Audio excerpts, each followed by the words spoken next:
お前が届かないのさ。オロチバルとやら心配するな。その子を縛っているわだかまりを解いてやる方を先としようぞ。内派の子が俺の話を聞き、どう選択するかは分からぬが、この子を今無視すれば後必ず次のマダラとなろうぞ。それでは戦争が終わり勝ったとしても意味がないの。兄者の好きにせい。さて、ではどこから話すべきか。そうよの。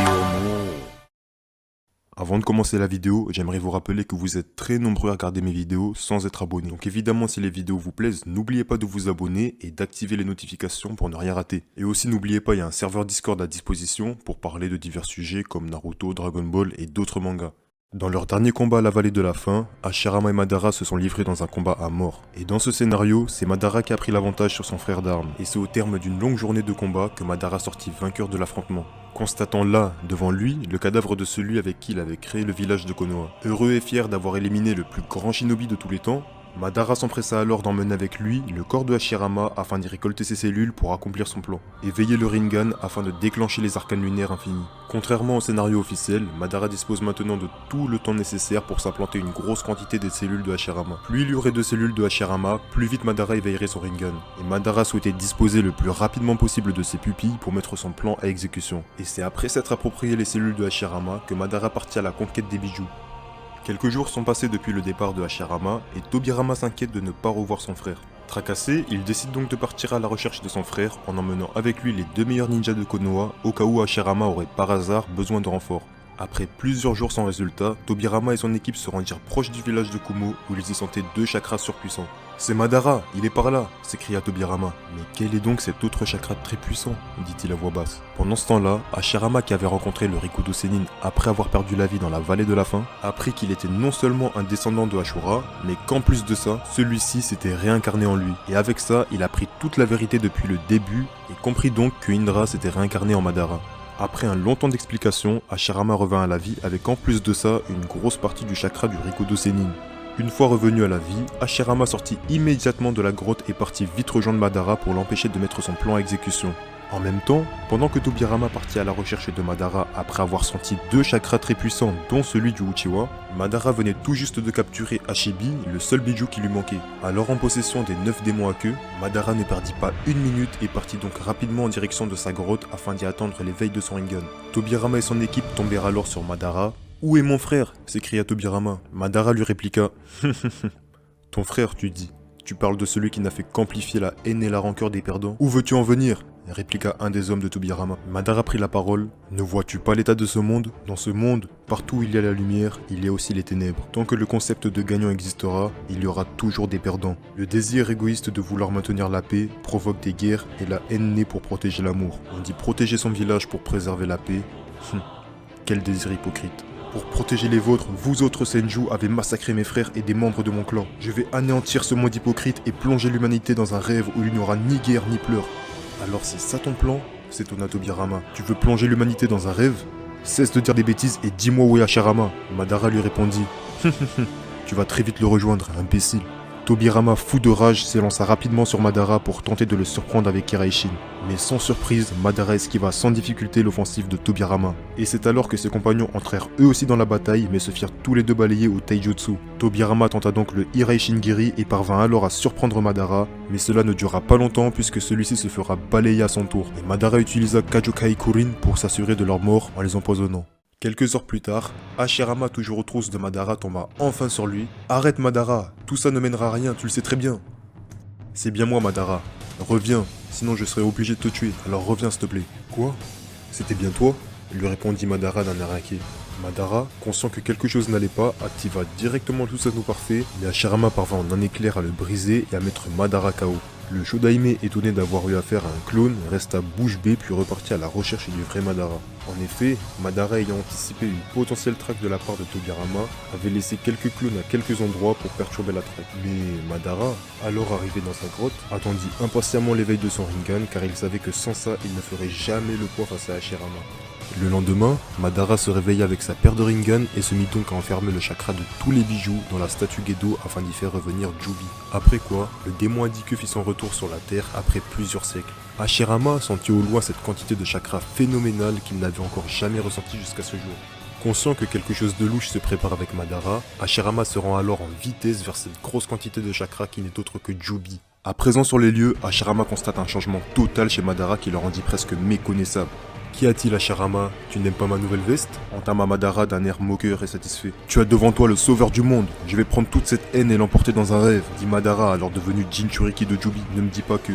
Alors c'est de ça dont parlait le vieil homme, s'interrogea Hashirama. Madara, arrête, ce n'est pas la bonne solution. Comment veux-tu apporter la paix véritable à travers un rêve? Mais Madara lui répondit. Tu es persuadé d'agir pour la bonne cause, mais sache que toute la lumière comporte une part d'ombre. Il n'y a pas d'exception à la règle. Tant qu'il existera des vainqueurs, il existera des vaincus. Ce désir égoïste de préserver la paix est à l'origine de bien des guerres. C'est donc au nom de l'amour qu'on engendre la haine. Ces concepts semblent opposés, mais ils sont si intrinsèquement liés qu'on ne peut les séparer. Quel triste constat. Et c'est ainsi qu'un long combat commença entre Jubidara et Hashirama. Après une semaine d'affrontements intenses entre deux individus aux forces titanesques, un individu mystérieux fit son apparition. Surpris par une quantité de chakra quasi impensable, Hashirama et Madara stoppèrent leur affrontement pour regarder en direction de cette masse stratosphérique de chakra. « Qui es-tu, Vermine ?» lui lança Madara. « Vermine, tu dis ?» L'homme mystérieux surgit en un éclair derrière Madara et l'envoya valser dans la forêt. « Oh, pardonnez-moi, je ne me suis même pas présenté. Mon nom est Jigen, et je viens d'une dimension très lointaine de la vôtre. Comment as-tu atterri ici ?» lui demanda Hashirama. « Eh bien, je vais t'expliquer. Tout ça remonte à plusieurs siècles. Jadis, j'ai sacrifié ma sœur à l'arbre divin pour acquérir une toute nouvelle puissance. Chez ceux de mon espèce, il y a deux branches. La branche principale et la branche secondaire. Les membres de la branche secondaire sont voués à servir d'engrais pour l'arbre divin, tandis que les membres de la branche principale sont voués à évoluer pour toujours. Comme tu l'as sûrement déjà deviné, j'ai eu accès à cette puissance. »« Quoi ? Espèce de sous-race, déclara Hashirama. »« Alors c'est ça le secret de ta puissance ?» déclare Madara mal en point. « Que fais-tu ici ?» lui demanda-t-il. « Mon objectif, c'est de faire revenir ma sœur. Et pour ça, tu aurais dû activer les arcanes lunaires infinis depuis bien longtemps. »« Quoi ? Comment sais-tu tout ça ? Et de quoi tu me parles avec ta sœur ?» s'étonna Madara. Eh bien oui, que crois-tu? Le petit Zetsu noir, tu pensais que c'était ton acolyte? Alors depuis tout ce temps. Mais qu'est-ce qui se passe à la fin? S'écria Hashirama. Jigen lui répondit. Juste avant de partir, j'ai laissé une partie de moi sur la terre afin de pousser les Uchiwa à éveiller le Rinnegan. Durant des siècles, j'ai cru ne jamais y arriver. Mais enfin ce jour est arrivé. Je vais enfin pouvoir revoir ma sœur. Et pour ça, je n'aurai qu'à voler ta pupille. Et une fois fait, je n'aurai qu'à détruire votre planète. En effet, Jigen préférait détruire la planète car il se méfiait fortement du potentiel des Senju et des Uchiwa. Zetsu noir qui était caché pas trop loin se fit absorber par Jigen. Pour l'instant, je ne suis pas assez fort pour vous vaincre tous les deux. Dans ma dimension, le temps passe 3 fois plus vite que sur cette planète. Alors attendez-vous à ce que je revienne demain. Hashirama, quel affreux gâchis. J'ai échoué. Ni toi ni moi n'aurons réussi à atteindre l'autre rive. En fin de compte... Arrête d'être aussi catégorique. Je crois sincèrement qu'on doit faire de notre mieux dans le temps qui nous est imparti. Et qu'après, il faut passer le flambeau et faire confiance à la génération suivante.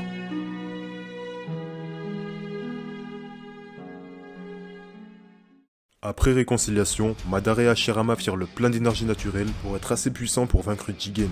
Me voilà enfin, j'espère que vous êtes prêts, bande de misérables. Maintenant que je suis à 100% de mes moyens, je vais pouvoir en découdre avec vous et faire revenir ma sœur. Madara lança les hostilités avec ses clones Limbo, pendant que Hashirama lança la croissance divine de la forêt pour tenter d'absorber le chakra de Jigen. Mais malheureusement, toutes leurs offensives se conclurent par des échecs. Mais après une semaine de combat où les deux camps étaient quasiment épuisés, Hashirama eut l'idée d'enfermer Jigen dans le cube aux faces écarlates, pendant que Madara se préparait à lancer plusieurs météorites dans le cube. Hashirama enchaîna alors avec l'émergence arborée pour empoisonner Jigen, afin de le neutraliser pour enfin le sceller avec le Rikudo Shibaku Tensei. Une fois la menace écartée, Hashirama et Madara rentrèrent chez eux, avant que Madara n'avoue à Hashirama qu'il avait tué son frère. Quoi? Tu n'as pas fait ça? S'écria Hashirama. Je vais mourir avec Jubi et te confier ma paire de Rinnegan. Avec ça, tu pourras utiliser le jutsu interdit et ainsi ramener ton frère et les autres victimes à la vie. L'énorme masse de chakra qui est en toi, Hashirama, devrait te suffire pour ne pas mourir. Hashirama, réalise ton rêve et apporte la paix dans le monde. Une fois tout redevenu à la normale, Hashirama parvint à ramener la paix dans le monde et vécut heureux 60 années de plus avant de perdre la vie à son tour, laissant derrière lui une paix universelle comme il l'avait tant rêvé. そうしてマダラと俺との戦いは終わった。 Voilà, du coup c'est tout pour cette vidéo, j'espère qu'elle vous aura plu. Si c'est le cas, n'hésitez pas à liker, commenter et partager. Ça demande énormément de temps de faire des vidéos comme ça. Donc si ça vous a plu, n'hésitez pas à le faire savoir. Sur ce, c'est tout pour moi et je vous dis à la prochaine pour une nouvelle vidéo. Sayonara.